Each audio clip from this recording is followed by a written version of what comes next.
All right, let's get started. So I think this is my let's get started, guys. Okay, I think this is my last presentation. So that's it's been fun talking to you all, but I'm also excited to be able to rest my voice. But the last thing I think we're going to talk about, with me at least, is ecosystem and economy. This is just supposed to be a way for us to take a look at, kind of more explicitly, the value or the use of the dot token within the ecosystem, and then some of the ways that's being used, some of the like game theoretical mechanics around the dot token, and then even broader, like looking at the overall ecosystem, like what kind of parachains exist, what kind of entities exist, that kind of stuff. And a lot of this stuff you've heard already, but I think we'll go into some more details or reinforce some ideas. So again, as always, if there's any questions or anything, let's take the conversation in the direction you want to go. But there's a bunch of different things we can touch on, and really like starting off points for talking about ecosystem and economy in Polkadot. Okay? So this presentation will give you a high-level overview of the ecosystem and the economy of the Polkadot network. Obviously, this can't be fully exhaustive, and things are changing every day. But we're basically touching on a bunch of different topics, and just going a little bit deeper into them and shedding lights on those previously unknown areas. So first, we're gonna start with the economy. So there's this thing called the dot token, right? As you learned when you were playing with, making palettes, the dot token can be in one of three states. It can be transferable, it can be locked or frozen, that's the same, and it can be reserved or held. It's basically the same thing, right? And the idea is transferable. It's fully transferable. You can move the token around. You can transfer it around. It's fully liquid. A locked token, a locked and reserved token. Those are both tokens which you own. They belong to you, but they're in a state where you can't transfer it. As we saw, locks are things that can stack, right? So you can have many locks on the same tokens over and over. And reserves are specific chunks of tokens which are reserved for a specific use case. So those are additive, right? And I think this is the same slide I had when I first explained about locks and holds. Again, the best way to understand the behavior here is write some simple tests inside of your code. Just do a lock, do a hold, see what happens. That's the basic idea. So this leads into the idea of what can we do and solve with these primitives. So one of the biggest problems in blockchain scaling is storage bloat. This is a problem that's plagued both Bitcoin and Ethereum. It's plagued many newer chains now, and if in many chains that haven't solved this problem, they're just kind of like digging themselves a grave, because eventually they're gonna get into this problem with storage bloat. And this is the fact that basically if we consider the cost, like let's look at Ethereum as a perfect example. Let's consider the cost of storing data on Ethereum, right? So when you make that transaction to store some data, whether it be a contract or whatever information you want, there's a one-time gas fee based on the amount of data stored. That kind of makes sense. But once it's placed on the network, it lives there forever. There's no additional costs, right? There's no taxation on that data. So over a long enough period, the cost of storage will basically reduce to zero, right? If you want to store some piece of data, forever, the best thing to do is to put it on Ethereum. You're going to pay some upfront heavy costs, but at that point, it is storage forever. It is literally on the blockchain forever. You can always access it. And this isn't always good, because truthfully, a lot of data is pretty useless. A lot of data people put on there, and it's never used or touched or read again, and that's not very useful, right? So basically, you worry about basically chains getting storage bloat and growing over time, where there's a bunch of data which is just slowing it down and not actually being helpful. So in Polkadot, we solve this by taking storage deposits. So what we normally would do, so this is in terms of reserve balance, what we normally do for any data you store on the Polkadot blockchain, we take from you a little deposit, we reserve some balance from you, and we basically say, as long as we have this data on our chain, this balance that you own is held by us. If you want this balance back, if you want to transfer it or whatever, you must clean up this data from the blockchain, and then we'll give it back to you. So some people, when they were doing their frame exercise, they saw some code or whatever and implemented this. Like maybe when you made a new proposal or you made a new whatever, kind of anytime a user would store some data on the blockchain, you normally take a deposit, right? And the whole idea again is that there's now an economic incentive for the user to actually go back and clean up their data. If they have a few bucks, maybe a few $100, depending on how big the data is, on that they want to get back. Again, it's not that they ever lost those tokens. It's just that they don't have access to the liquidity of that token until they remove the data from the blockchain, right? So this can be a very good source of like behavior and game theory. And specifically, especially when we're thinking about like making functions where, maybe it's permissionless. Anyone can clean up data. These users are incentivized to go around and actually clean up their own data or clean up other people's data, etc. Right? The other idea before storage deposit, I don't think I talked about it, was storage rent. So this is another idea that I think was propagated around the Ethereum or smart contract communities. Storage rent is very difficult. The idea is that rather than just having a deposit and you get it back, that if you have that on the blockchain, continually you'll get like a fee charged to you about the data you have, right? So they're basically really saying if you want to stop getting this fee charged to you, then clean up the data, right? But this is very difficult to program, right? Imagine you have to go through all data, take the fee from each user. It's like this is very like unbounded complexity problem. So in many ways, actually, this storage deposit system actually kind of works in a way like this fee system, but it's like an inverse economics. So instead of the fact that you are constantly losing fees over time, the best behavior of this storage deposit is that you can't stake those tokens. So you're missing out on the opportunity to inflate your token to get that reward. So if you almost think about it, like I have this token, I have option one, which is using it to back some storage, and that token just stays fixed, right?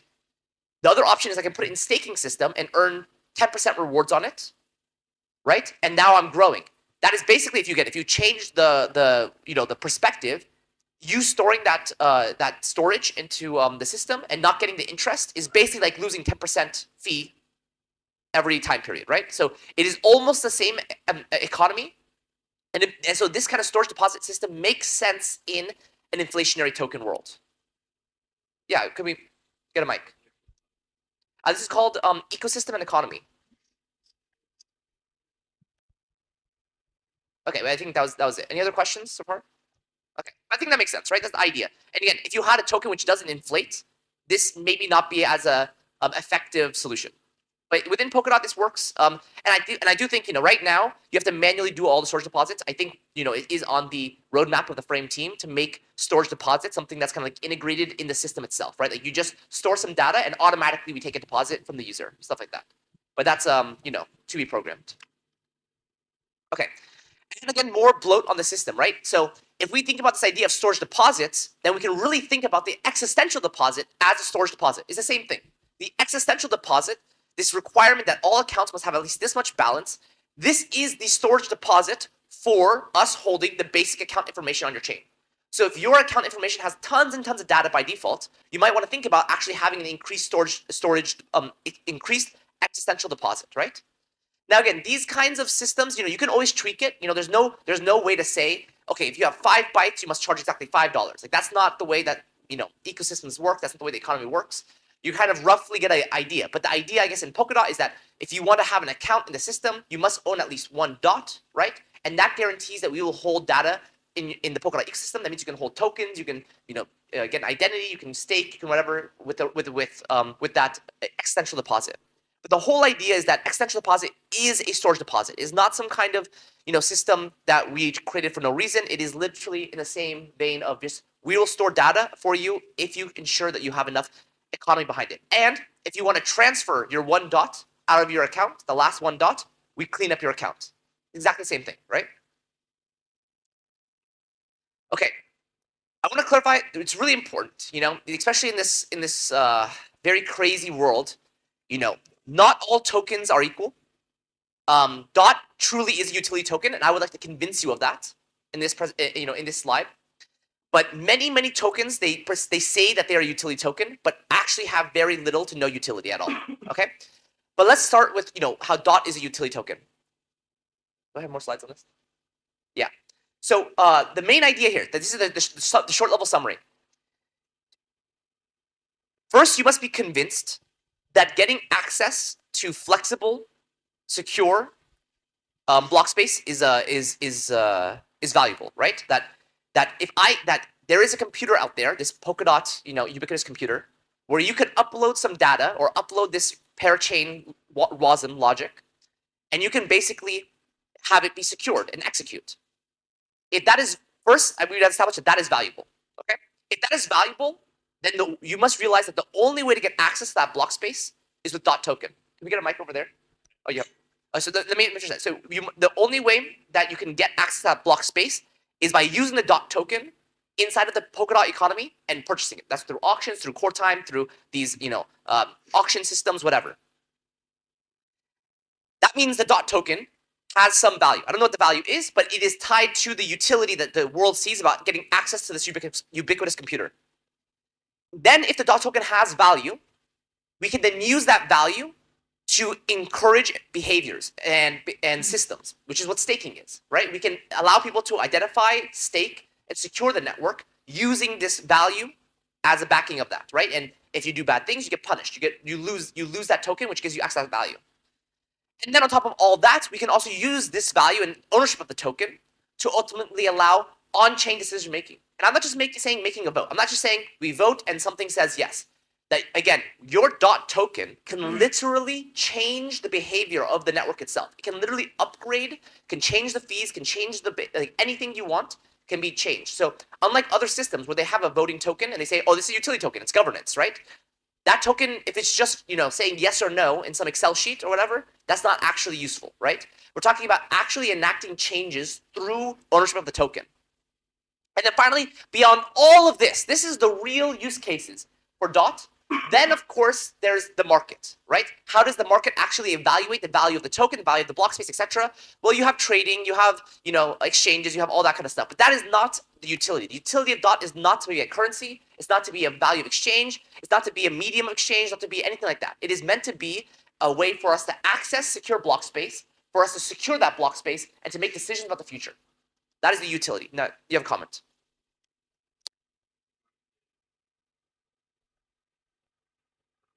No, but I can repeat your question if you like. Just speak.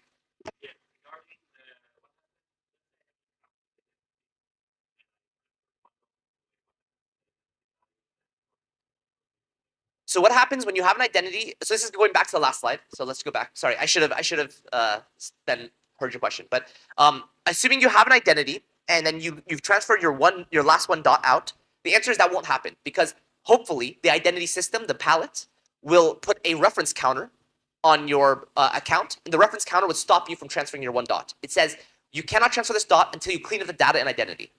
That would be the good system. The identity is one of those that consumes.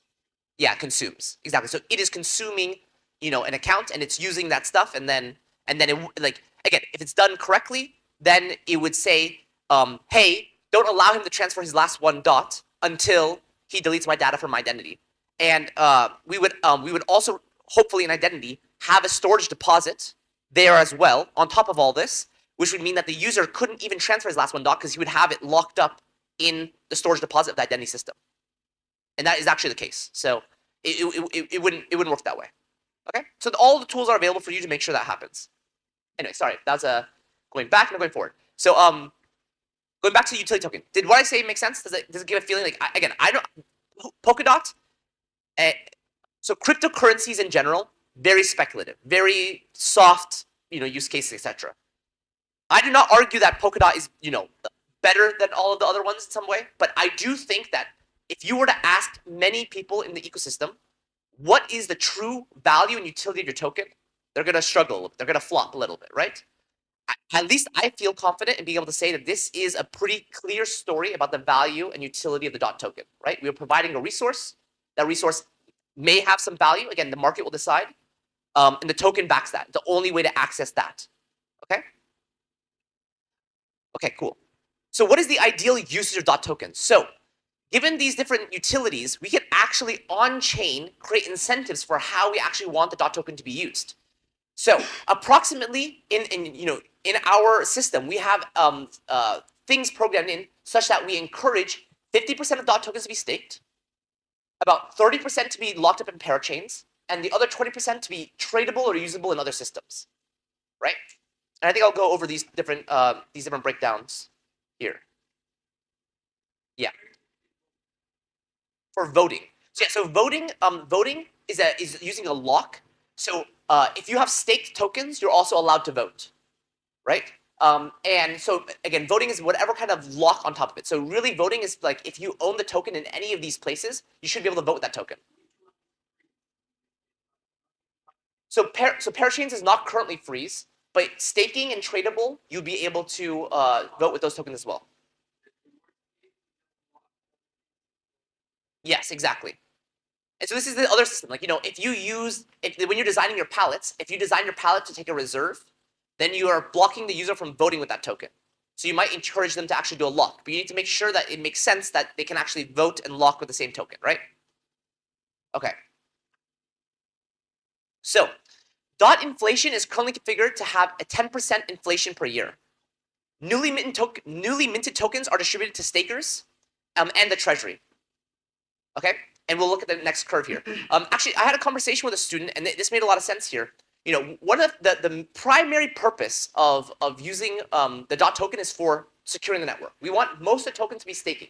Again, the reason why it's so important is because Polkadot provides shared security. Polkadot is inherently needs to be very, very, very secure so that it can provide very, very secure behaviors to all the chains connected to it. That's like one of the major value propositions, right? So we really encourage a lot of tokens to be stuck in staking. Now, one of the narratives in the parachain ecosystem is that the dot staking, the dot inflation, 10% is quite high, and this is blocking other chains from using dot token and locking it up in other ecosystems and other places, right? Everyone wants like, hey, put dot in my parachain and get your own inflation, use it as a value locked, right? Has anyone heard of this thing? They're asking to lower the inflation. But in fact, this isn't good. The more that dot token goes into these other protocols and does all these liquid staking and other kinds of DeFi primitive stuff, then the tokens are leaving being staked on the network, leaving being securing our network. The dot token is not meant to be a basis for you to bootstrap your ecosystem. The dot token is meant to be a basis for us securing our network, right? So, I actually kind of push against that narrative a little bit, and I think that a high inflation rate actually encourages the behavior that we want to see in terms of securing our network. Comment. Yes, as you say, like we can put some incentives on to control behavior on where do we want the token to be allocated inside the Yes. on chain, right? But all it's a double-edged sword because if the inflation is it's a good thing in one place and people are try if you're trying to say like I want to influence these people to stake more, Yeah. but they see the inflation is too high and they decide to make those liquid staking, it means we have to redesign in terms of to kind of redirect now their incentives. Like it means people are not really aligned with that.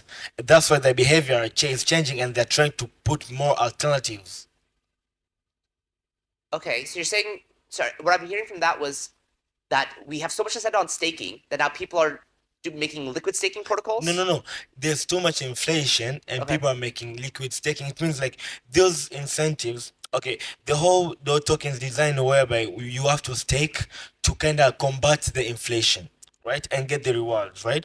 But people are still saying inflation is too high, and that's why we're making other protocols and using dot as a collateral to get liquid staking and everything. So it means the behavior is not really influenced enough because one factor it's kind of diverging them from actually staking because they see like just the Direct. staking No, no. the inflation is too high. Yeah. So yeah, I hear what you're saying there. So I think what you're trying to say is that that there are other protocols trying to jump on top of this staking stuff to be able to draw them, like we're using liquid staking to draw them into their ecosystem.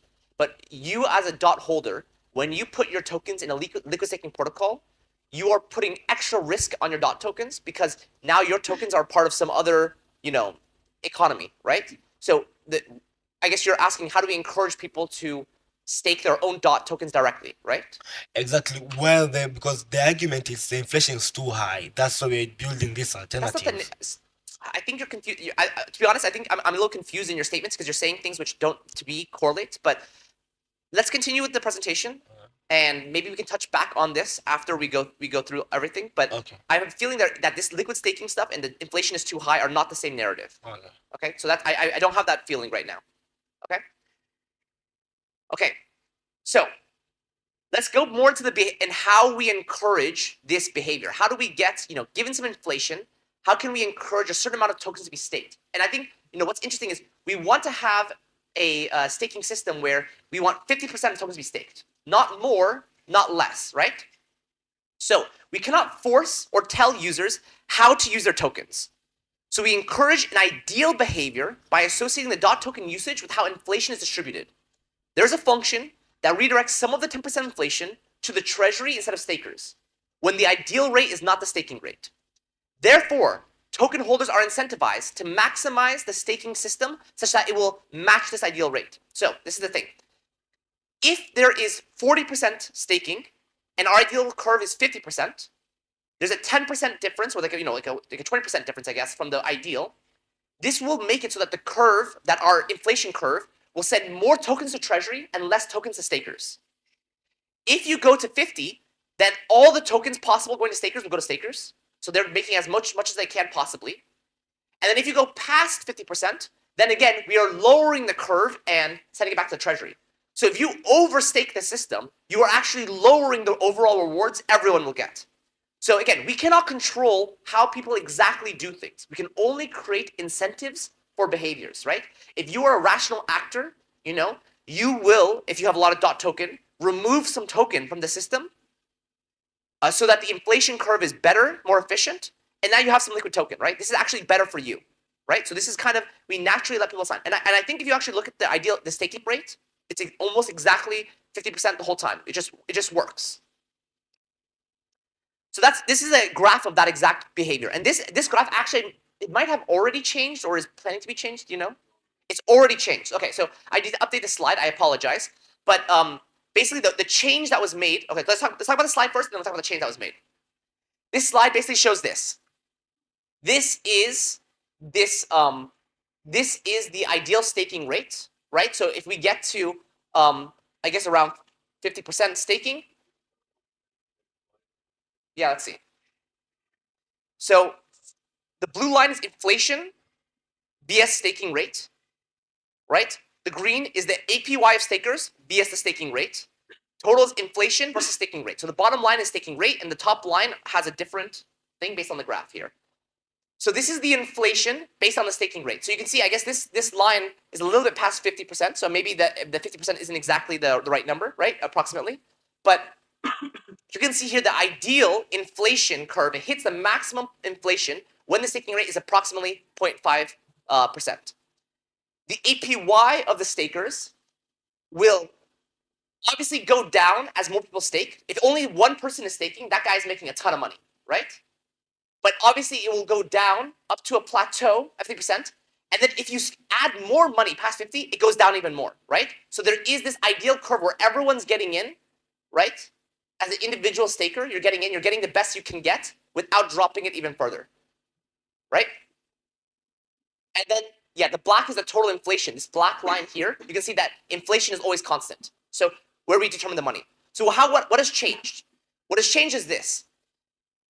This curve shows that the inflation here, at this point, this intersection, the total inflation of Polkadot is 10%, and 100% of that is going to the stakers, right?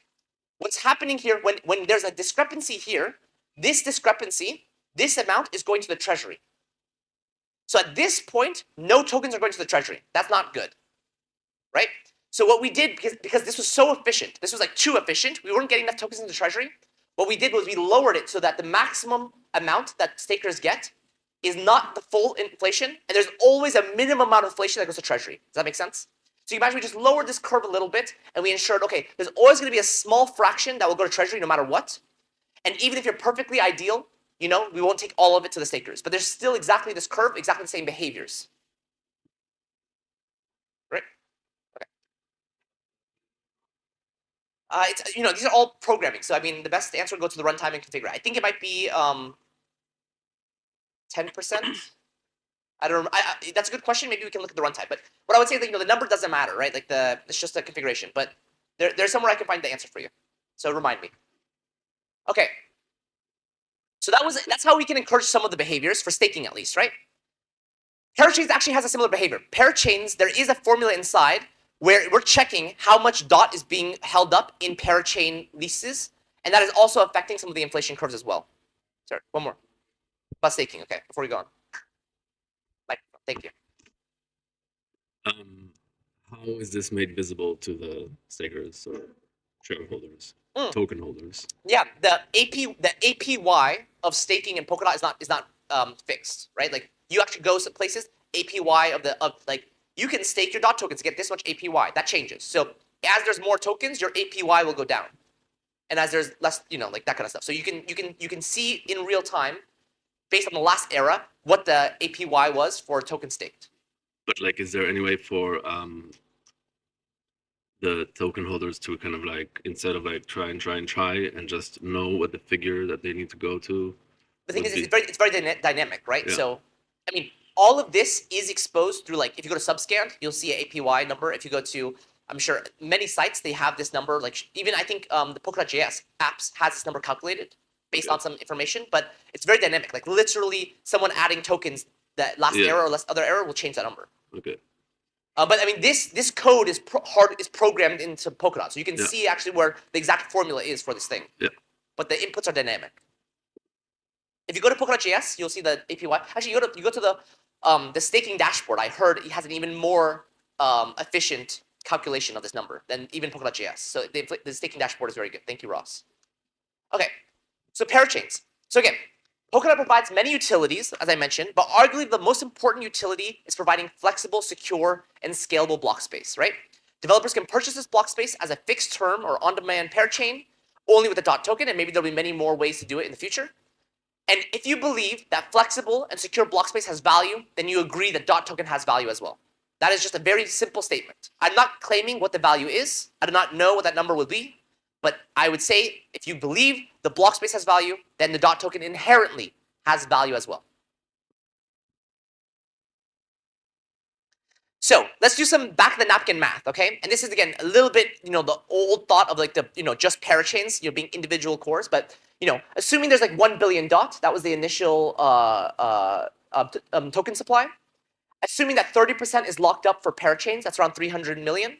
And assuming that 100 parachains exist, or maybe 100 cores is maybe the updated version of this slide, 100 cores or 300 cores, you might assume there's about 3 million DOT per parachain slot, right? Or 3 million DOT per parachain, for how much tokens should be distributed for that, how much it would cost to access that token. So that is at an equilibrium, right?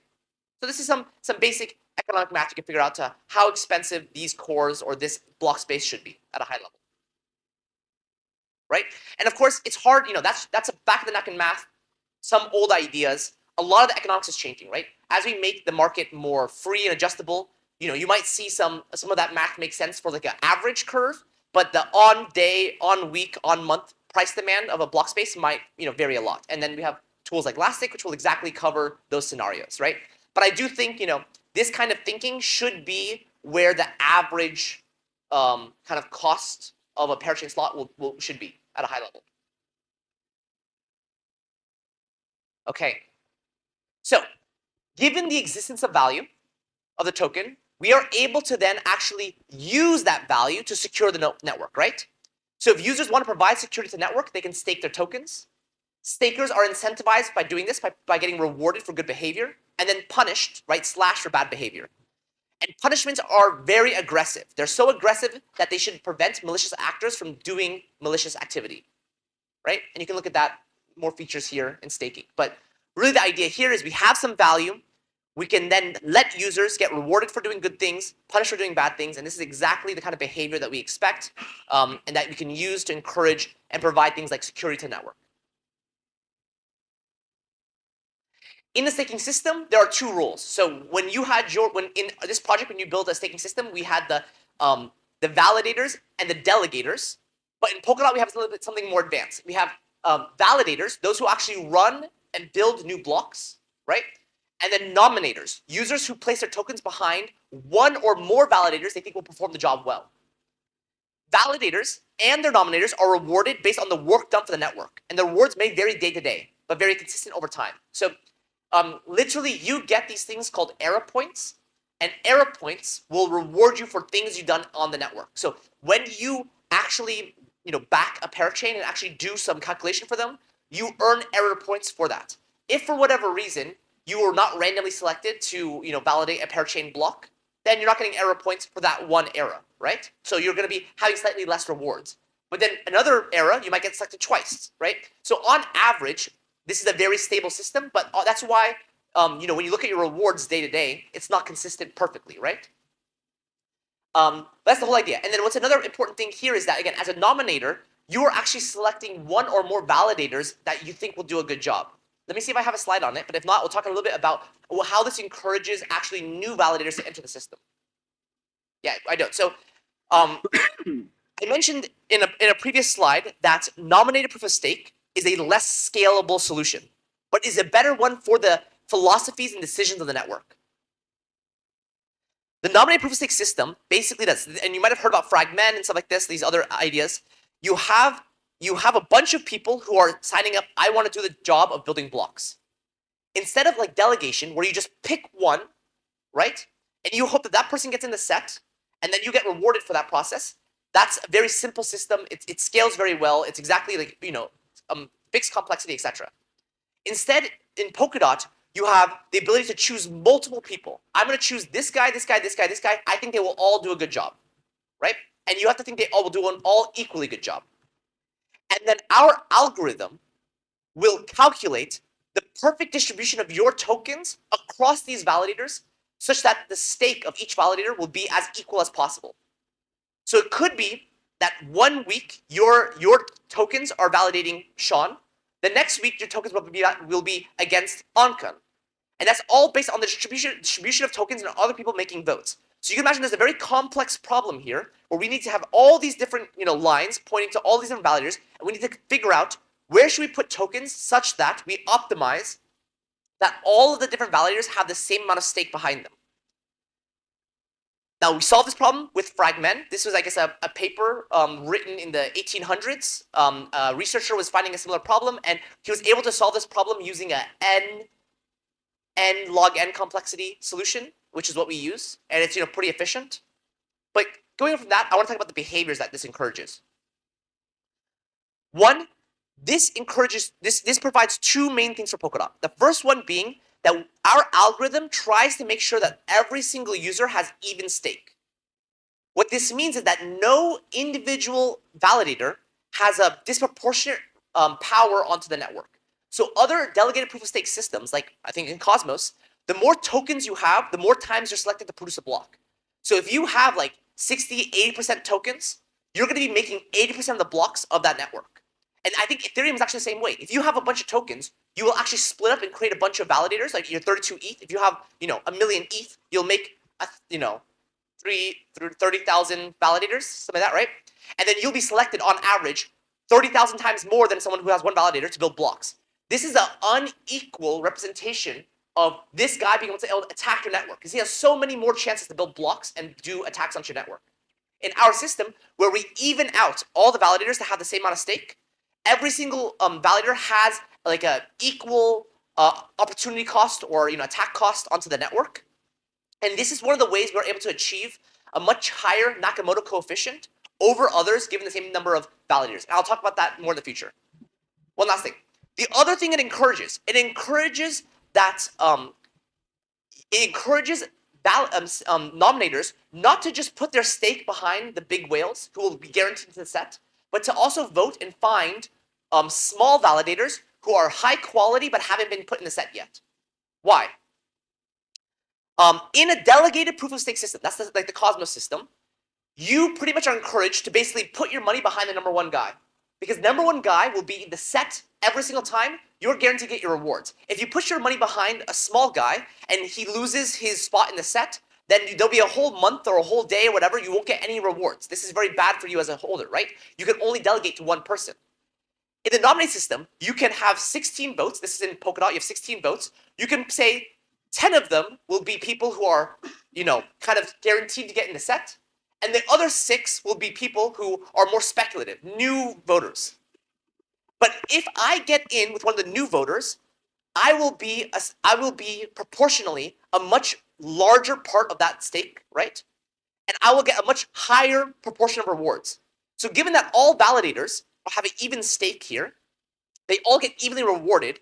If you are a big chunk of one validator who got in his set, you will get a much bigger reward than if you were inside of the validator with a bigger set and you're a smaller token. Does that make sense? Yeah, but you're balancing risk, exactly. So you have more risk putting against behind this guy, but you think he's high quality, and when he gets in the set, you're going to get rewarded for that. But again, the whole point is with the nomination, You don't have to risk your tokens that you won't get any reward at all.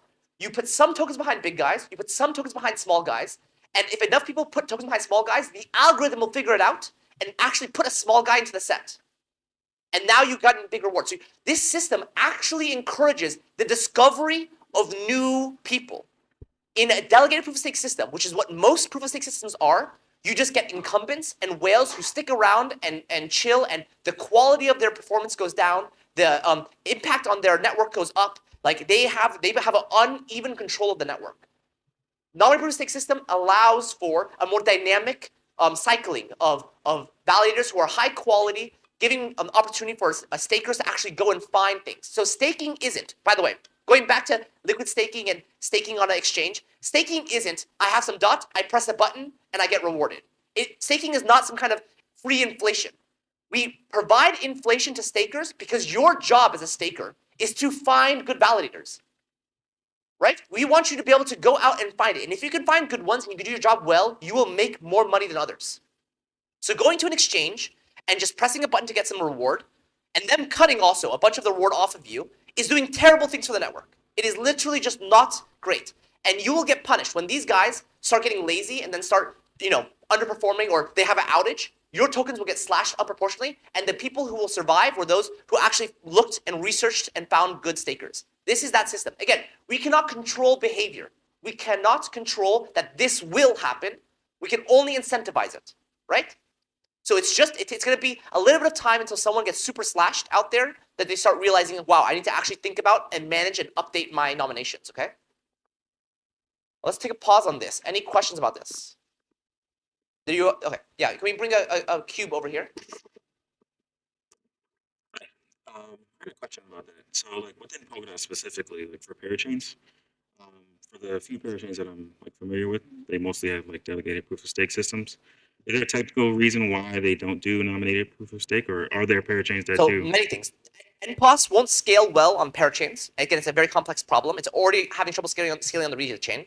But truthfully, I think most parachains, if I had to be honest, their staking system is bullshit. They don't provide rewards. I mean, like they're not providing security. They're not providing anything. Like it could be that a parachain, again, if their token, so the steps, does their token have true utility? If it has true utility, then it has true value. If it has true value, then we can use that token to incentivize behavior. Now, staking could be a way to incentivize some behavior. It could be, for example, I'm not making any specific comments, but like A-Star has this idea of this DApp staking, where basically instead of finding good validators, you find good dApps, right? And so users can go find good dApps, see that DApp activity increases, maybe it highlights a DApp to be used, and then they get rewarded for that, right? Is that a useful system? Maybe. That sounds kind of more reasonable than I just make token for nothing, right? Other parachains, they might actually encourage staking or rewards based on liquidity providing. So I'm a DeFi exchange. To make my service useful, I need to have liquidity. If you provide liquidity to me, you'll get some rewards. That also generally makes sense to me, right? But there are other chains where it's like, okay, you put your money in this thing. We have a pallet which just gives you plus 5%. That's like Ponzonomics. It's bullshit. So start with the idea of is there utility? Are they harnessing the utility to actually generate value? Then staking can make sense. But deposit again with Polkadot, we really need to do an NPOS system because the whole basis of Polkadot is to provide security. It's the major thing. All this behavior is super important. For a parachain system, DPoS is more scalable, and usually these kinds of mechanics are not as heavily emphasized in their world. Thanks. Okay. Any other questions about staking? Yo, the corner, you have a mic? So in the nominated, so still the validator that's going to be chosen to create the block, that if they have more staked, they have like more weight to create the block as well. So I'll be more specific with economics. So the algorithm tries as best as possible to give everyone the same stake, but it can't always do that. There will be people with more stake and people with less stake, okay? But the rewards to all validators is equal. So even if you have a ton more stake than everyone else, you will get the same rewards as someone with a small stake, right?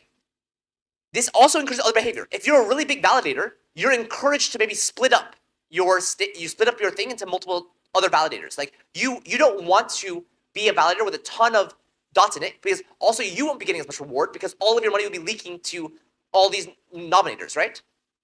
So everyone gets exactly the same reward. You're encouraged then to balance your stake, to find people who are small and put your tokens there because you'll get more rewarded there. So you will, in general, get less rewards if you pick the biggest guy.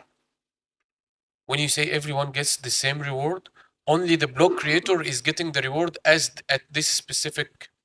Only one is getting, right? Not all of them getting when a block is created. It's a little bit more complicated. Again, you have to go back to the error points. So you can think of, at a high level, you can think of, and this is not exactly perfect, you can think of some fraction of validators is equal to cores. So let's say 1 to 1. If there's 100 validators, they are exactly 100 cores. Now they're all doing work in parallel. It's not like, now one of them is creating the Polkadot block, and they will get some reward for that. But all of them are doing things like parachain validation, etc., and they're earning points for that process too. So it's not like every single block one person gets rewarded. Every single block, everyone has the opportunity to get some rewards based off the work they do. They're accumulating error points, and then at the end, they get paid out based on the error points. But the idea is that every single one of these validators has pretty much equal opportunity to get these points, and that everyone is getting paid the same, basically. Thanks. That's the high level idea. Again, it's a little bit oversimplification, but it's a high level idea. So my question is on the. So as the court time will be coming, and people will be paying to get the cores, and the idea was to ban the dots like in the discussion. But one thing is, can it be like my question? Can it be in a way that the tokens which are used to buy the cores be used to actually pay the validators, as because they're actually paying for the security, right? Okay. And the inflation won't go to the validators, and the small part of inflation, just part of it, go to the treasury, like because directly you're paying the cause, so indirectly you're paying the validators. I don't think I can come up with an answer on the spot. What you're saying doesn't sound unreasonable, but I think that really you need to you need people who are very good at economics to decide what behaviors does this encourage, right? But I think that what about palette development is that all of these rules could be programmed however you like, right? So it's possible things could change. It's all about behaviors. I don't think what you're saying sounds unreasonable. It sounds like there's some idea of economics in there, but I don't know if that will work exactly perfect, So it's possible. I don't know. Okay. I do think though that again, Polkadot is set up to be an evolving, agile system. We can quickly iterate on these economic designs, just like we're being able to provide things like Elastic and core time sales and auctions. Like that's all part of the design that we don't know the answer perfectly today. We'll figure out later. Okay, let's move on. Okay, so we're talking about staking. Now let's go to governance, right? So the future of Polkadot really is decided by token holders. Polkadot has an on-chain governance system called OpenGov, which can be used to spend treasury funds, upgrade the network, manage the fellowship, support parachain teams, etc., right? In Polkadot, we utilize an idea called voluntary locking or conviction voting. Conviction voting allows you to basically increase your voting power by locking up your tokens for longer periods of time. Okay? So this was a system which we try to, as best as we can, balance out whales from people who have less tokens. Now, inside of the project that we gave, the voting system, you saw one system that could work if you have identity and Sybil resistance is a quadratic voting system. But given that we don't have that, we came up with this idea called conviction voting. So the idea is that if you have such a conviction, such a belief that some idea is important, you can choose to lock your tokens for longer and longer periods of time, and then we will give you more and more vote power. And the idea is this: if your tokens are locked for 224 days, or some not like 1 year, 2 years, whatever you can amount, then it is more likely that your belief or your research and investigation or alignment with the blockchain is better, right? That if you're just some big whale, you're saying I'm just gonna fuck around, just put some money here, whatever, then sell it. You may not actually have the right incentives behind. You might actually be trying to manipulate the network. But if you actually truly believe, I want DOT to succeed, I don't even care about selling my DOT for 2+ years, whatever, you can lock up your tokens and then get more conviction for you on that, right? And so this is a tool that has been used a lot. And actually, I mean, this is a big topic of conversation around Polkadot right now, because we have whales in Polkadot with more dot than I can imagine how they even got it. And they're locking things up for like 5 years. They already did conviction voting for like 5x or whatever, like the maximum thing. So they're already locking in millions and millions of dollars for a 5-year pipeline of the system. And they might have good ideas or bad ideas, but they are definitely putting their money where their mouth is, right? They are definitely encouraged over the long run for dot price to go up. So this is the kind of systems you can create without, having identity. 2 questions. Let's get to Mike's. Yeah. But that seems like it's giving like more power for whales, right? It's giving more power to whales who have alignment with the long-term vision of dot. So I want to clarify this. The goal of these systems is not to ensure perfect democracy. It's not to ensure fairness. There's no fair in this thing. I'm not going to make a system which is trying to give the same amount of dot to every single person. The purpose of the system is to survive and succeed. 100%, for example, if you have an architect like Gavin Wood, right? If he has it's not wrong that he has a disproportionate amount of influence on the network, because he knows so much more about blockchain. Some random, Mark Cuban guy who's like buying, apes and NFT whales, whatever, like this kind of thing. He's not, even though he has a lot of money, he shouldn't necessarily be able to, I don't know how to say it. Like it's not that how do I say this? Or okay, that's the best example. Like a random person on the street who bought DOT because they saw it on some exchange shouldn't have an equal vote on the outcome of the network. They don't have the insight and knowledge about the technicality of the system, right? Yeah. So the goal here is that you are a whale. Maybe you do get more say in the system. You definitely get more say in the system if you lock it up for longer, but you are then locked into the incentive of making DOT succeed. So basically, like, without the conviction multiplier, like without the time factor. Yes. Like, if you have more tokens, you have more power. However, with the addition of the time multiplier, then that adds another dimension. Yes, exactly. So like there is Dimension still of a bias for like token holders whales? of more tokens. Exactly. However, it's balanced a bit by conviction. Yes, as by well. alignment with the long-term success of the Yeah. network. Okay. Exactly. And again, I don't think this is perfect. I think that I'm waiting for identity reputation systems to make even better systems for other kinds of things. But this works pretty good for what we can have right now. And imperfect primitives will allow us to make better systems. But that can then also be tweaked to like lower the. Oh, 100%. It already has been tweaked. It already multiple times have changed how much conviction, how much time you lock, all that kind of stuff. Yeah. Want to sit at the back, please? Let's do the back first, and then we can go back up front. I have 2 questions. One is this independent on the output or the outcome of the proposal, right? Yes. If you do conviction voting and you lose, your tokens are not locked.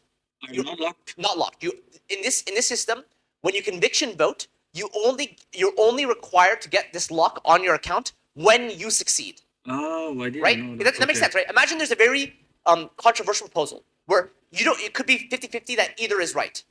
All the people conviction vote yes, all the people conviction vote no. If yes succeeds, then no people are on the hook. Obviously, they didn't agree with that network. They are immediately unlocked and they can sell their token if they want. They can leave. Get it. Another is Mike, like, what is your opinion about it? I saw some like discussions of people talking about like there is some shitty proposals about marketing going on, and there is a lot of whales voting with lock periods very high. That this could potentially create a kind of governance vulnerability because everyone is locking their tokens to go to vote against these proposals, and then they will not be able to vote against other worse proposals. So this is one of the things. Actually, this is one of the mistakes I saw in a lot of voting systems. When you and voting in one proposal doesn't take away your tokens from voting in another proposal. It's But all if they're locks. locked, No, but if they're locked, you can still use your locked tokens to vote on all the proposals. So if I have 1,000 tokens, I'm not choosing vote 100 here, 100 here, 100 here. I can put 1,000 on each vote. And I think I talked to some students about this. It's not about like stacking it. We use locks so that I have 1,000 vote in the system. Every single proposal I can vote 1,000 times. And if I'm Even if in the first one you lock for 5 years, in the second you can lock for like 3 years. This will sum in turns to 8 years. no, this will sum to total of 5 years. So the maximum It's all period. stacking. Okay. The But maximum lock of all locks is what you can vote on. So if you already voted 5 years lock, you're probably going to vote 5 years lock moving forward, right? Yeah. But over years, if you keep voting 5 years lock, you're going to be locked 5 years forever. So maybe 1 year from now, you start lowering it to 4-year lock, then you start lowering to 3-year lock, Lowering from yeah. Got or it. whatever you want, right? Mhm. But this is a big thing. A mistake that people made in the voting system was that they did not consider the fact that you're not using the token and spending it to vote. Your token is a representation of your position in the system, and you can use that position every single time to vote. Like if you're the president of the US, your opinion has an influence in the world. You can keep having more opinions. You can still have the same amount of influence in the world, right? This is an influence system. Okay. So anyway, so what actually happens is when we lock up a bunch of you, so this was the hypothesis of Giotto. Me and him had a conversation on Twitter. His hypothesis is this: if we can trick or whatever, convince people to lock up their tokens for a long time, then we just encourage by nature more activity on Polkadot. Because if everyone here was locked for 5 years, then you're just encouraged because your money's locked in there to interact with the network more. If you are just immediately liquid, you don't care what happens day to day. You don't care. You're not going to look at proposals. So his idea was, how can we create systems where we just encourage users to lock more tokens? Okay. Anyway, let's keep going. So we talked about voting systems. Now we talk about the tracks. So in the OpenGov system, when you do voting, you vote on different tracks, and these tracks require different amounts of power to pass, and they have different abilities. So there is a root track. We talked about the root origin. This can do anything. In order to present a proposal with a root track origin, in order for it to actually be enacted, you need to put down 100,000 DOT deposit. That's how powerful this thing is. This is a don't fuck around, origin. If you really want something at this level to happen, Who proposed, right? yeah, whoever proposed, no, someone can propose it. Anyone can put the deposit. Anyone who agrees with this system can put the deposit that I want this action to happen. The decision deposit says, how do I say this? You can make a proposal, and the decision deposit comes later. The proposal will just get people to just vote. What is it going on? Do people think it's good or bad?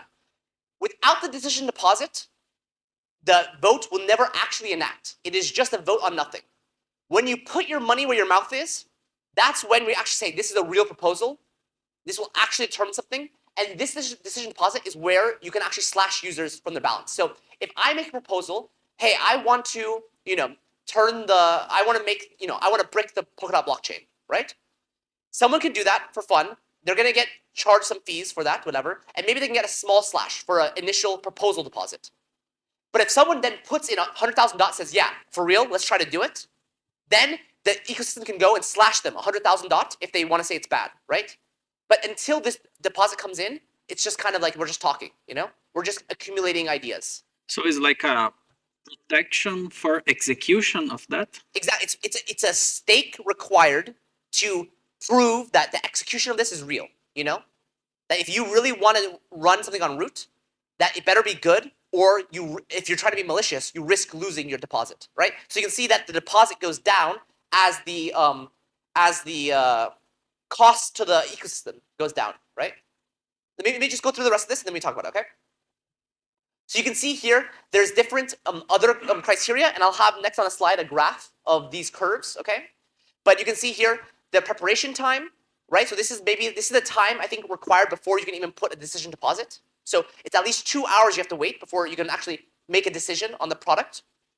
And then there's a period, the default period for the worst case scenario where everyone is very indecisive. It could take up to 28 days to happen.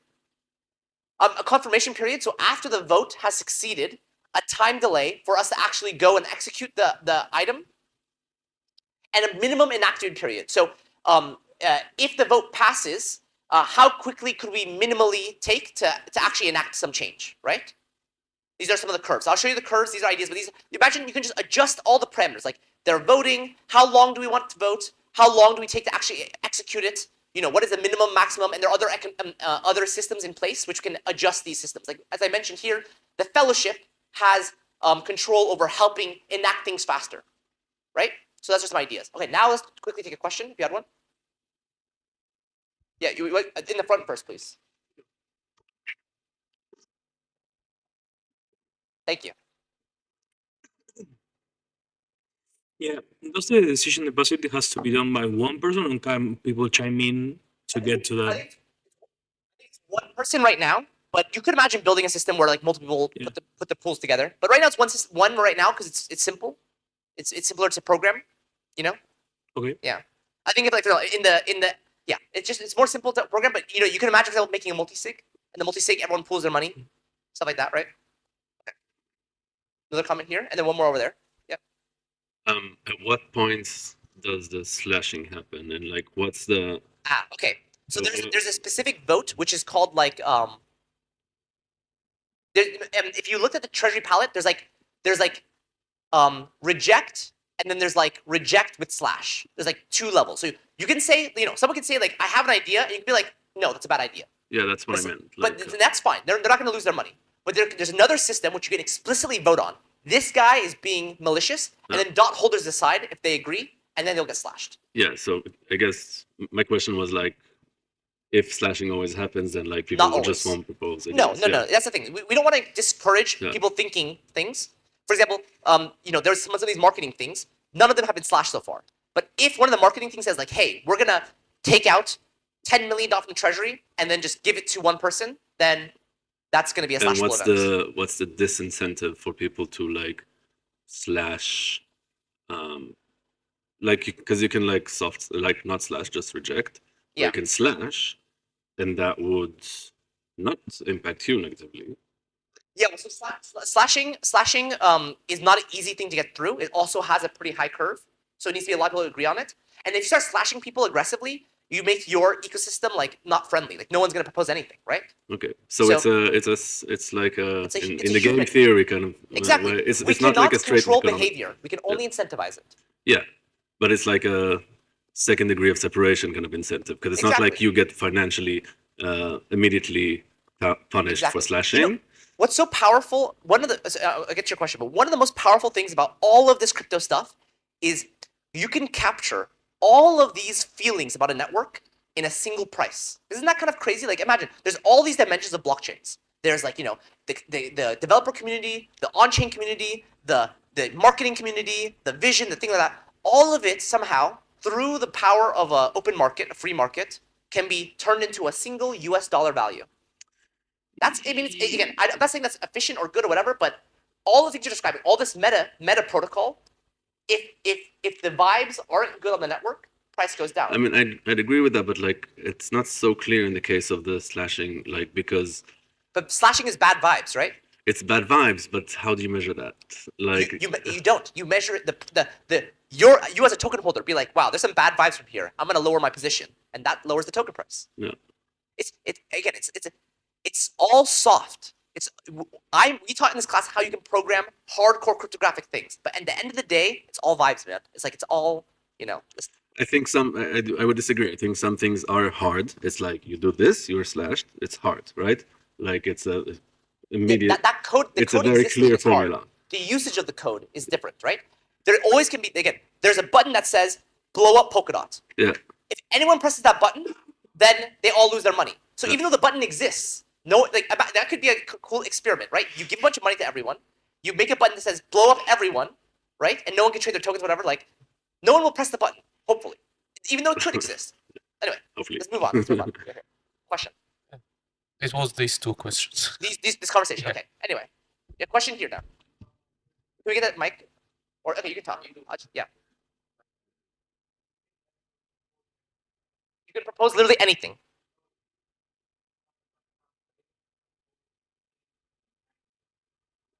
Yes. Yeah, conviction voting. He changes governance to make him pseudo. What not? He makes himself pseudo. Will the dot price go up or down? Okay, then will that whale want to do that? Huh? He could change governance, of course. I mean, Bill Gates could buy every single dot token, vote himself as pseudo, and then kill the chain. But guess what's going to do? He's going to be burning his own money. Like that dot token in that whole process, right, is gonna, people will see it on chain. It takes time to enact. You sell your tokens, and now he owns nothing. Like the economy here is that you want to do actions which make the value of the dot token higher, and again, you're locking yourself up for that. Like you're not incentivized for dot token to get higher, for 7 days. Like I can make a blog post which will make the dot price go up tomorrow, right? Some kind of bullshit statement. But in 2 years, that will be, like a scam, right? So we are encouraging incentive of this dot token going up over long, long periods of time.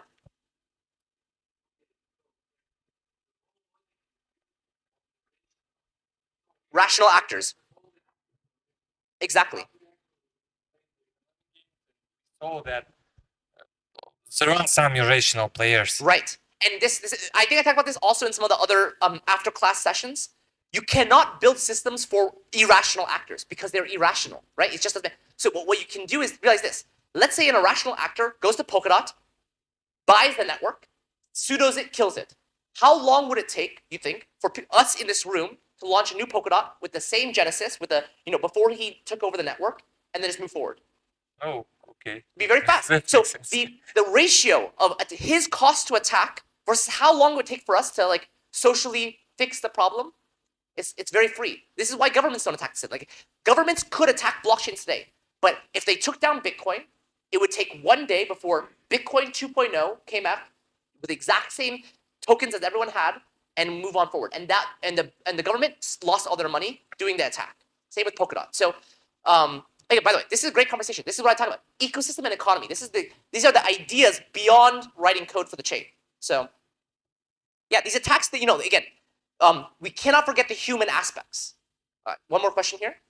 So first, to just rebut your point, I don't think, and like, so if we just see 50% of the tokens are staked and 30% are locked in parachains, so like even if you're giga rich, you can only buy like 20% of the supply until someone actually like unstakes, right? So Like yes, so you would not need necessarily 50% of tokens to be able to make a proposal pass. If assuming that it's all dependent then how many people are actually going out and voting, right? Is that what you're saying? So they're basically like No, like you're saying, if I'm Bill Gates, I have all the money in the world, I can just destroy DOT because I can buy all the DOT, but Okay. you can't because like half of it is staked and half of it, or 30% of it is like. yeah, but he could buy validators, or he could he could do like some kind of other Okay. system. But you're right. I mean, the other attack is if I'm gonna buy all of DOT, you know how much the price will increase. Like the way that these markets work is that every time you buy DOT, you're moving the slider for the sale price, and so your first of 1 billion DOT that you buy is gonna cost whatever $10 that is today. Your 100,000th of a billion DOT you're gonna buy is gonna cost $100, and it's gonna go exponential. So it's a very hard attack. Yeah. Yes, and then like the second question. So is there anything on the roadmap to improve the liquidity of DOT? Because for like, if only 20% of the supply is liquid, like if I'm like a guy with a lot of money, like I don't know if I want to buy because like it's just not liquid enough for me, right? Well, I mean, I think that's the thing. You're coming from the perspective of an investor, right? What I'm trying to argue is this: is that I think that is something the market has to decide. It's different. That we have to start with. There's a value for block space. An investor will realize that that currently the token price either is below, matching, or above the block space value. And as an investor, you will purchase DOT based on the arbitrage between what you understand to be the value of block space and what the token price to be, right? I don't think liquidity yes, but like okay, at the end of the day, if you're investing in something, the plan is to eventually like sell, right? If the exit door is very small, then like, I mean, I guess the idea is like you shouldn't. We're not incentivizing people to exit. So I guess maybe the question is: so you think you would prefer that like 40% is liquid, 20% is Not necessarily like you could have Parachain.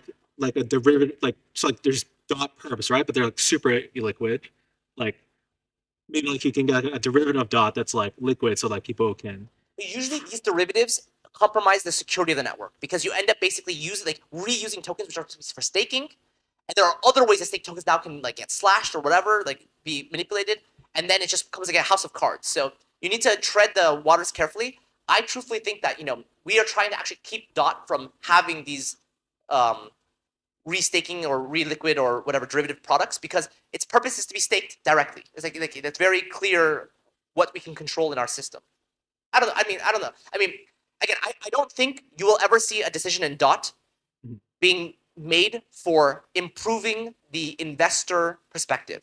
We don't give a fuck about investors. We give a fuck about building a high quality product, which is providing good utility to the world, aligned with our philosophies, and ideally investors are aligned with that thing. I think that's really the Yeah, like I get that, but it's like for like Polkadot to really take off, you need a lot of money to come in my opinion. Like you need to win.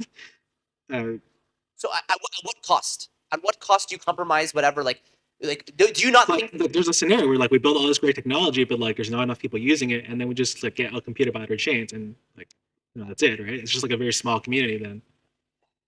I feel like we're having a very theoretical conversation. Yeah, yeah. I could also just say that people will build on it. Like I think that there are a lot of products, like again, excluding DeFi, which I don't think is the best product for Polkadot, like identity systems which have zero people working in Web3 on this, voting systems, reputation systems, etc., which Dot is a great use for. Like I think gaming as well. Like all these things require flexible, cheap block space.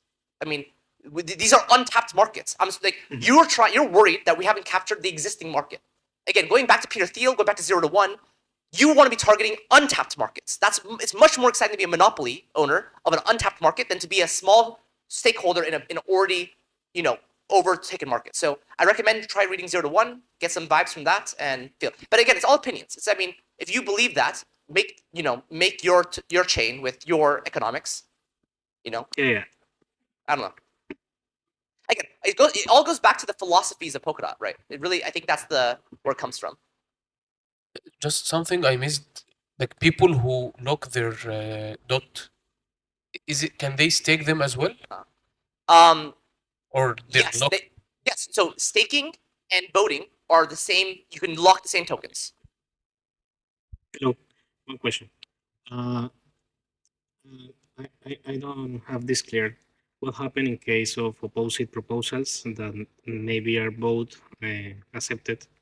Maybe, I don't know. You say that, for example, the limit for the inflation is 10%, but it's configured. So I understand that this may be configured somehow by voting or not. Or Nothing with voting. The inflation only goes to treasury and stakers. okay, Voting is not involved. But if you Okay. are a staker, you vote. Usually you're staking, you're voting because it's the same tokens. okay. I thought that maybe this parameter was also configurable. No, but the voting can affect how treasury spends money, and Okay. treasury is part of where inflation goes. But in any case, it doesn't matter. So what happens if one proposal it's maybe very important and someone look at this and says, hey, I don't like this proposal. A lot of people has been spending a lot of money saying hi or no. And then I wait only one day, half day, I don't know, and then make another proposal to deny the previous proposal. Is this possible, or how much time does it take to this enactment period? After this time, how much time must be waited? I think once the proposal passes, I think there maybe are some backdoors to be able to with the root track to stop something from enacting that already passed the proposal. But usually the main way is if someone proposes something, the only way to stop it is to vote no on that thing. But there are probably some again, it's all programming. I mean, you're asking me the kind of implementation details. The enactment period. You imagine there's a queue in the storage. You can make a root call to delete that thing from the queue, right? But it takes a lot of effort to do that. And generally when something passes, it passes. That's the idea is that it passed, right? Okay. Okay, let's move on. Let's move on. I don't know if I would say read the code. Like if you want to know exactly the details, that's the kind of thing. Okay. Just Right? asking. Okay. Okay, so maybe I can answer. All right. So I want to show you these numbers and how they show up on a graph. So each track has their own set of curves which determine if the proposal has passed or failed. All votes will eventually resolve one way or another. There is no undecided vote. It will either always pass or always fail, depending on these curves. You can find these curves on the Polkadot.js developer console for each track. So here you see there's a root call that's outstanding. You can see someone proposed this root call. It is deciding, so someone put 0.033 KSM to make the proposal. The same person put 3,333 KSM to make the proposal be decided, like it's actually going to happen. So there's a lot more tokens to do it. You see it's deciding in 7 days, whatever, and currently the outcome is 99% I, right? This is all this stuff. So all this is in Polkadot.js, you can see with every existing proposal. And if you drop it down, you can see the curve. So this green line is the actual vote system right now. But you can see here, if you want something to pass very quickly, it is required that you have mostly entirely approval and that you have mostly entirely support. So this is saying, of the tokens who have voted, how many of them agree, and how many tokens in the whole system have voted. So if we want a proposal to pass in 1 second, what do we need? We need 100% of people to say yes, and 50% of tokens to vote yes, of all tokens in the whole system, right? Does that make sense? This is literally the proof that 50% of tokens can make anything happen. But obviously, 50% of tokens don't always come out to vote. In fact, the amount of people actually voting is much lower than that.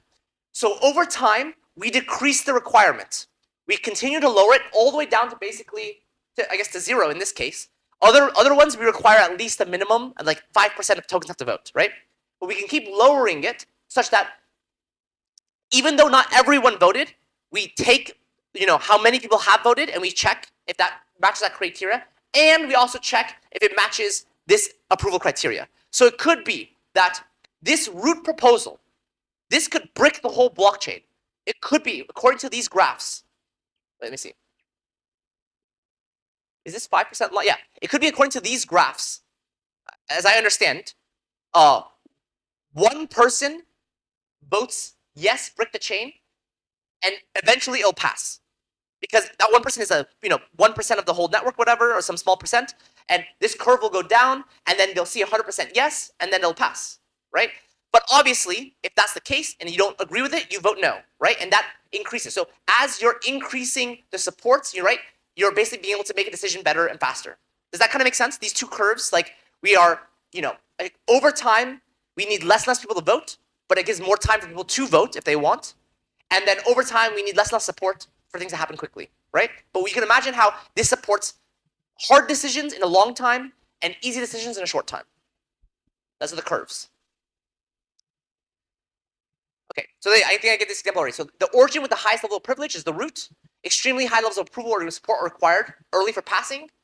And the enactment period is also very large. So for instance, a referendum proposed in this track needs to amass 48.2% support, the total network issuance, by the end of the first day with over 93% approval to be considered part of the confirmed period.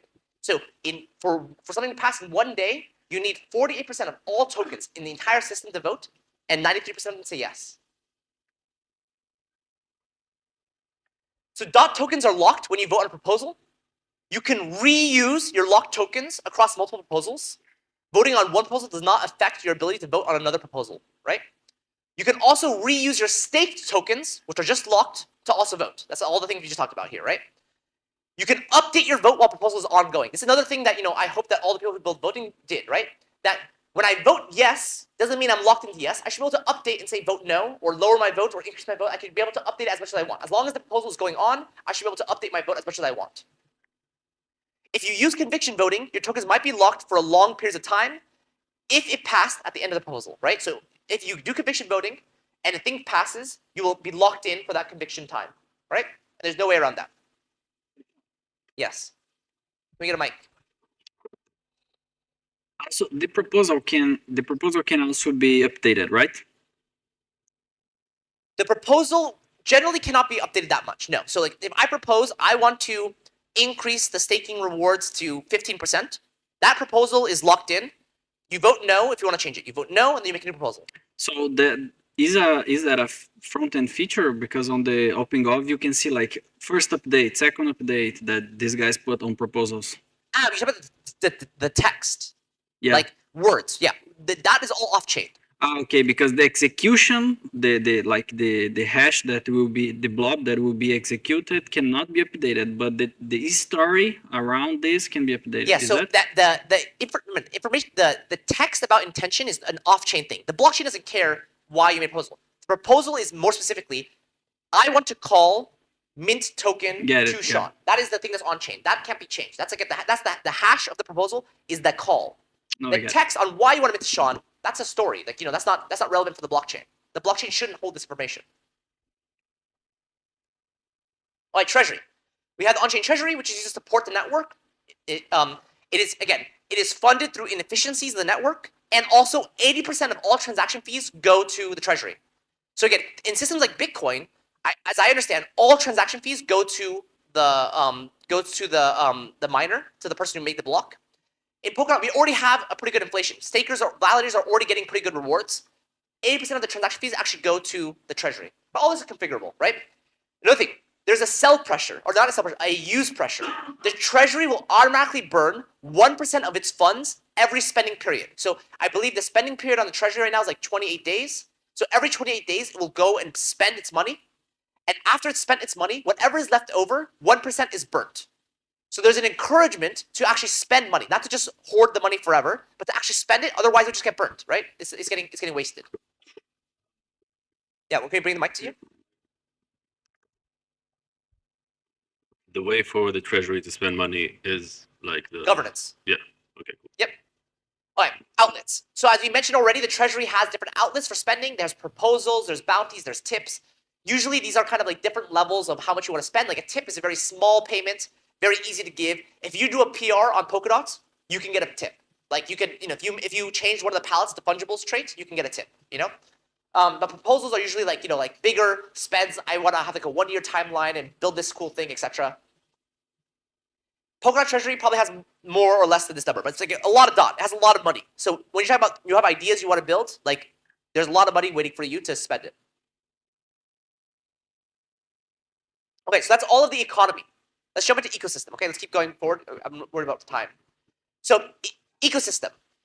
So obviously we've been showing you Substrate, which is the primary client for Polkadot, but there are other ones. An important part of an ecosystem is to provide multiple alternative clients for the Polkadot node. So we have one in C++ and one in Go being developed by Soramitsu and ChainSafe, respectively. This can help provide some resilience to the network against software bugs. Now, I want to mention, this is one of the things actually is a big topic of conversation right now with Ethereum, that Ethereum has multiple clients, but like 80% of the nodes all use Go Ethereum, right? It's not great. And actually, Parity, one of its historical moments in the history of Ethereum was that there was this thing called the Shanghai attack, where there was an exploit in the gas system of the Ethereum nodes, and basically there was a gas that was cheaper than the work required, so you could actually DOS an Ethereum chain by calling this function over and over. That all of the other nodes of Ethereum crashed because of this, except for Parity Ethereum, because Parity Ethereum was so efficient that it could actually handle this overhead. And so thanks to Parity Ethereum, the network didn't die, it didn't halt. They were able to fix it, patch it, and launch it. But that was what, the fact that we had multiple clients and that Parity's client was so performant was the reason why Ethereum didn't halt that day, right? That being said, there is a disadvantage of Polkadot. You can make multiple clients, which will prevent against some kinds of bugs, but the WASM is unique. There is one WASM for the whole chain. So if there's a bug in the WASM, then no matter how many clients you have, you still have a bug in the whole network, right? So this is why the WASM in the runtime, you as runtime developers, it's extremely important that everything you build is smart, efficient, bug-free, no panics, no overflows. There might be times where I reviewed your code and I said, hey, this could be safe. And it's like, oh, but it can't really happen or whatever. Like, it doesn't even matter, man. Just it's free to just put the thing in there. Like, this is the single point of failure in terms of the Polkadot ecosystem. That runtime could be the single point of failure. But there are other client things like, networking bugs or database bugs or whatever that the client implementations will help solve. Types of parachains. Again, this is something that is evolving over time, but I want to talk about the current state of the world. We have system parachains, which are basically extensions of Polkadot, and we have market bot parachains. These are like all the businesses and parachains that you're kind of familiar with, right? And again, this list will probably grow. All the different types of parachains might grow as the allocation systems are implemented. So actually, even in the forum recently, I had mentioned the idea of a disposable parachain, a parachain state that will just get thrown away when we don't need it anymore. And there might be uses for that. So there might be many, many types of parachains. But the basic ones we know are the teams out there, the parachain teams, and then Polkadot trying to extend and scale itself into multiple parachains. Oh, what did I do? Resume. Okay, so system chains, these are parachains that contain core Polkadot protocol features. So Polkadot uses its own parallel execution to scale itself, right? So you can imagine right now on the relay chain, there's staking, there's balance transfers, there's governance, etc., all happening on the relay chain. The goal, and we saw this yesterday in the RFC, is to actually make parachains for governance, make parachains for staking, make parachains for transfers, so that the relay chain itself, the only thing it does is to secure parachains, right? If there's a bunch of activity with staking, a bunch of activity with balance transfers, it shouldn't affect the parachain throughput. This is one of my criticisms of something like Ethereum with L2s. L2s are absolutely affected by all the other activity of Ethereum. You really can't solve these kinds of things on a single chain. When you have a single chain, all activity is affecting one another, right? When you have parallel sharding, that's when you can actually start scaling a network. Current and future system chains. So there's the Asset Hub, Collectives Hub. The Collectives is where all the fellowship members are. They're all in the Collectives in their own parachain. Bridge Hub, and even in Cointer. And Cointer is actually like a third-party team, not Parity or whatever, that has built a chain trying to provide proof of personhood. So this is some kind of identity system, but they don't have their own token. They are only using DOT, and they're providing what we think that Polkadot will think is a common good for the world. So in fact, we gave them a free parachain slot, right? And their runtime is actually in this runtimes folder with the fellowship. But this is really mostly managed by a third-party team. So that you can think of the idea. Like if you're building a functionality for Polkadot only using DOT token, it could be that you get a system parachain slot. And in the future, staking, governance, eventually everything. And then of course we have market bot parachains. So anyone with a great idea and access to the DOT token can launch a parachain on Polkadot. That's the vision, right? That if you have DOT token and you have a great idea, you can write some code with open source software and launch it. And dozens of teams around the world have already done that and are taking advantage of the features that Polkadot provides, right? There's different kind of ecosystem verticals in the space, right? So this is not an exhaustive list, but here are some of the things we've seen show up in Polkadot. Smart contract chains, DeFi, DeSo, so decentralized social networks, decentralized identity systems, tokenization of real-world assets, gaming, NFT, bridges, file storage, privacy, and much more. These are all use cases which are reasonable to build, and we've seen people start building in the Polkadot ecosystem. Right, more. Sorry, any comments? I mean, of course, there's going to be many more ideas that you can have here. You can add to it, but maybe you can even think about what we don't want is just one gaming chain. We don't want just one bridge chain. If you think that one of these verticals aligns with you, redundancy in the ecosystem or optionality in the ecosystem is very good, right? So there's room for many teams to succeed in each of these verticals. Wallets. We have many different wallets in the ecosystem, right?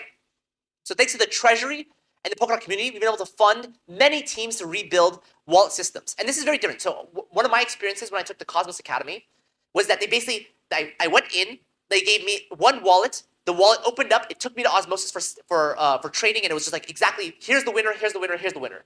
I think same with Solanas, with other stuff. I think we have seen some natural winners show up in Polkadot, but it has not been because we chose them. It's because the community has decided it. And in fact, we support and continue to fund many different wallet ecosystems throughout our economy, right? It is important that wallets is as free and open to build on as anything else. Ledger support with metadata. So we are working right now. I think it's already been launched. Ledger is a very common hardware wallet used in the ecosystem. And it is very hard to scale the ledger to work with this modular upgradable blockchain, right? Like we want to upgrade our blockchain as frequently as possible, but Ledger has this kind of cold storage information about what it knows about the blockchain. So we've been working with them actually to provide our metadata in some kind of Merkleized hash such that we can dynamically use a ledger even though the blockchain is updating all the time. And this technology works for all parachains. So we actually are, again, using some very clever technology and some very clever engineering, and using the fact that most of the parachains in the system all use Substrate, to then make integration to things like Ledger so that every single parachain works out of the box, every single Polkadot system works out of the box, and that as it upgrades, it automatically works with the Ledger. It stays up to date. This saves a lot of money in the long term for Ledger support. Yeah. There's been some criticism about Ledger being like not truly cold, Oh yeah, connected to the yeah, cloud, true. etc. Yeah, one second. Like, so this feature that you just talked about, like, I think kind of like inherently means like somehow connecting to the cloud or something. Like, I'm not sure. No, it's all on chain. Everything here is happening. So in this case, you can have an old ledger, and with this new metadata update, you should be able to plug in your old ledger into the latest updated blockchain, and the blockchain can provide Merkle proofs for the metadata of that chain, such that when you go to the ledger, it says, I'm doing transfer of 100 dot, you know that's correct. Okay, like yeah, details. But I like, guess I would say this, Ledger and every hardware wallet has their own flaws, their own point of whatever. We right now are working with Ledger because I think we had a team that was helping us. I don't know if we have a team helping us with like Tezos wallet. What's the other wallets? Other wallets, whatever. But if you're someone who can do that, you can get treasury funding for that, no problem, right? Build these systems. Okay, block explorers. There's a lot of different block explorers out there. Also, so we fund them. Polkadot.js in some ways is some kind of explorer. Polkascan, Subscan, DotScan. Again, we're not trying to pick one winner again. We use the treasury to fund many protocols, making our system more resilient. We do not want one single point of failure, right? Now, some of these systems may just get more natural adoption. That's fine. But the treasury can fund all of them and work. Governance dashboards, you have PokeAssembly and Subsquare. These are also things that are the most popular at the moment. Again, multiple tools doing the same thing. Again, I would say this. Truthfully, if you're a newcomer and you're coming to Polkadot ecosystem, this is not great. It's not great that, oh, I don't know which one to use, what's the difference, all that kind of stuff, right? But the philosophy of being resilient means that we need to support and not just choose one winner, right? So it's kind of on us to maybe create more documentation or to create more easy to understand tutorials or videos on how to use these different tools, but we want to support multiple of them. We don't want to pick one winner, right? The Polkadot forum is a great place to communicate and reach out to people in the community. It's a lot of activity there. There's all these different categories. So maybe you're more interested in the tech talk sections. Maybe you want to avoid things like, I don't know, miscellaneous, whatever. You can go ahead and do that. But I'm on the forum a lot. Activity on the forum is really good to get things up to date. There's a fellowship. We talked about that already, so I'm going to skip over these slides. The RFCs and stuff. And one last thing I want to show you before we end here. I want to show you on the forum a post. Again, talking about ecosystem. I want to share a post. This is a little bit shilling. I'm not going to lie. But I have a post here which is trying to collect ideas of where Polkadot is a leader in the blockchain ecosystem. So I think this is we talked about the Polkadot ecosystem. What about the broader blockchain ecosystem, right? So Polkadot does have the number one most active, or the number one most active devs after Ethereum, right? This is proven year after year that we have the most dev activity. Now, I agree, you probably could use some more activity in other places, but if you're a developer and you want to find the right home, Polkadot's a pretty good place for it, right? We have a very high Nakamoto coefficient. So actually go to Nakaflow. Yeah, this is on the forum. Yeah, I'll put a link to this in the forum. But Nakaflow, an error has occurred. Or maybe it's blocked here. But anyway, as I mentioned, in the talk about NPOS, because we have this NPOS system, we are able to really take advantage of our validators and create high Nakamoto coefficient, which means this number basically means that we have very high resiliency for any individual actors to attack the system. So it would take 82 individuals to collaborate together to attack Polkadot. And 82 is approximately 1/3 of 300, which is the number of validators. So we have basically 1/3 resilience, the Byzantine fault tolerance on the system. So this is quite good. This is compared to other systems which are much, much lower. Yes, go ahead. Is this number real in the sense that each account is associated with a single entity, or do you know what I mean? So you're right. In that context, there could be multiple validators with pools. But in that situation, it's actually not about the validator being an individual entity, but actually the stakers behind them. So it's about distribution of the staking pool. So if a validator is doing something negative or bad, or if there's accumulation of a validator getting a lot of money, stakers should put their money in other places. So when we're looking at the perspective of a core, or of a validator as an individual entity, we really think of it as a person who runs the node, but also a bunch of stakers behind them. And that whole entity, about 1/3 of them need to collaborate, which is about as best as you can do with a Byzantine fault tolerance, right? So again, this is thanks to NPOS. Okay? So this again, another article showing the same information that we have a much higher Nakamoto coefficient against others because of our system. Here's a table. What is this table? I guess the table of including Ethereum of Nakamoto coefficient. That was after staking. Okay, some more things. We've been recognized not only as the most secure chain with the Nakamoto coefficient, but also the most green chain.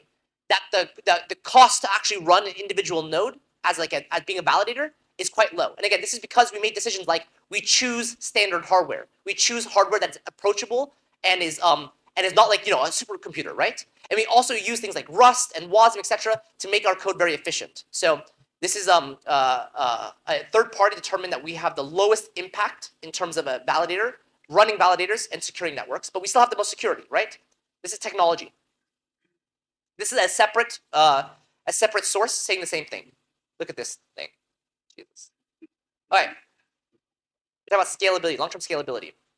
Next, execution time. I showed this already in class, right? But execution time of our code much more efficient in terms of pallets than smart contracts, right? So when you're thinking about writing your application, building an application-specific chain is going to be much more efficient than building a specific contract. That being said, the overhead of building an app chain is also quite high, right? You have to launch collators, you have to get a parachain slot. I'm not saying that it's one-to-one comparable, but in terms of speed and scalability, pallets are way up there. Yeah, this is basically when I go to this forum, we'll be done. There's conversations here. I talk about my argument on certain stuff. This is the breakdown of Bitcoin, right? So Bitcoin, they have these hash pools, but practically speaking, we think Bitcoin is very decentralized. I would argue mostly it is, but practically speaking, these hash pools, which collect all the hash power, there's only a few entities needed to get to that 33%. And really, there's like 66% is controlled by 1, 2, 3, 4, 5. Like it's, Bitcoin has its own problems. Ethereum has its own problems too. So, what else? This is another report showing that Polkadot is the number 2 in developers after Ethereum. What else here? Full-time developers again. What's this one?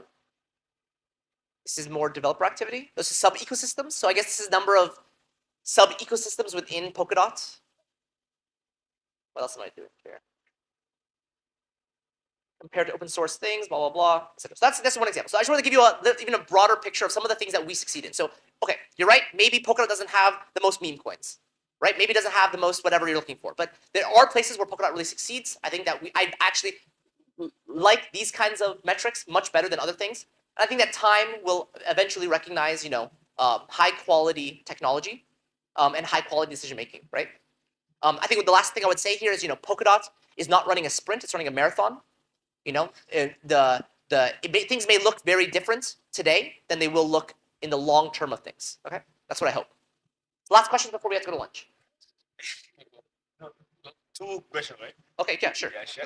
Okay, yeah, I just want to comment one thing and ask one thing.